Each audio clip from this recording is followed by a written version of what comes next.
तातेगड सिरीजच्या चौथ्या आणि शेवटच्या भागात तुमच्या सगळ्यांचं स्वागत.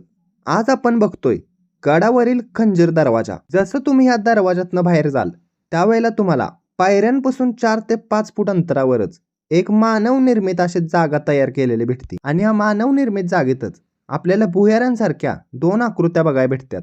तुम्ही म्हणत आजची आज जाऊन दाखव, आपली कॅपॅसिटी एवढी नाही. हे ठिकाण बघितल्यानंतर दरवाजातनं परत आतमध्ये यायचं आणि इथल्या भिंती बघायच्या. इथं आता तुम्हाला पडलेल्या भिंतींशिवाय काय दिसणार नाही, पण ही जी कलाकृती आहे ही एक नंबर आहे. किल्ला बघण्यासाठीच 3 नवीन दोस्त आलेले. ह्या तिघांची आयडी कमेंटमध्ये मेन्शन करा. किल्ल्यावरची सगळी ठिकाणं बघून झालेली. दोस्ताला म्हणलं आत्ता घरी परत जाऊया. खंजीर दरवाजातनं बाहेर आलो तवर वाटतच ह्यो वेगळाच दगड बघायला भेटला. जसं आपल्या दोस्तानं दगड पलटी केला तसं मी शॉकच झालो.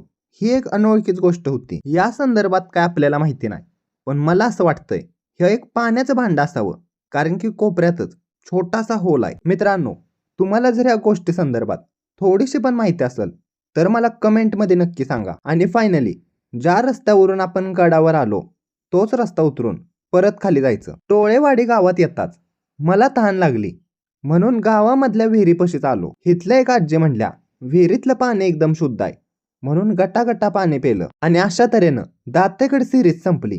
मित्रांनो, पुन्हा भेटूया एका नवीन व्हिडिओत. व्हिडिओ आवडला असतील तर शेअर नक्की करा.